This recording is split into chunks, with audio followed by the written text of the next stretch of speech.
Kembali tim Jimat punya cerita. Kedadian iki tak alami tahun 1980. Aku eling banget yang wektu kuwi aku ijek kelas 3 SD. Kelas 3 SD kuwi aku sering dolanan nong kali.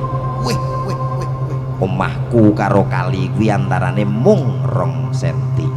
2 meter 2 senti ya kecemplung kali omah. Kowe ora tau ngrungokno radio? Lho, ya ngrungokno radio tapi apa umum? Omah karo kali kok jarake 2 senti iki jane sakmene to piye, Mam?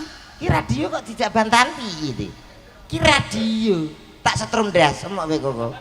Lah kudune aku piye? Ngrungokno ae. Ya Ora wis. bayar karek ngrungokno ae kok iso. Ya.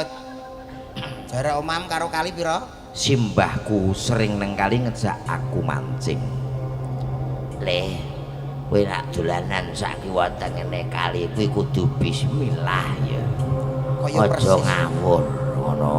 Kali iki gawat kaliwat liwat. Iya, Mbak. Aku banjur nglaksanane apa sing dipeseni Simbah. Yen pas kuwi jam 12 awan aku kaget kurasa billah. Kenapa ki? Kenapa? Kenapa lah? Lho, lah jere kaget. Urung wong karek ngrungokno ora bayar kok iso. Lah jere kaget aku yo kaget. Ana ing pinggiring kali mberubus swara banyu ngombak gak karo-karuan. Mongko kali kuwi biasane tenang. Tak injen karo koncoku loro. Aku mau balik. Lah kenapa? Tibake wong adus. Apik.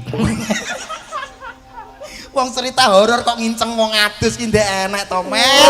Kok sampe nek ditanggapne tak tekano hantu. Iki lho nyeluk artis sing ayu-ayu kok rugi ra dicelukno. Kowe iki mau malah gudaki aku kalau disiarno artisnya ditimbali.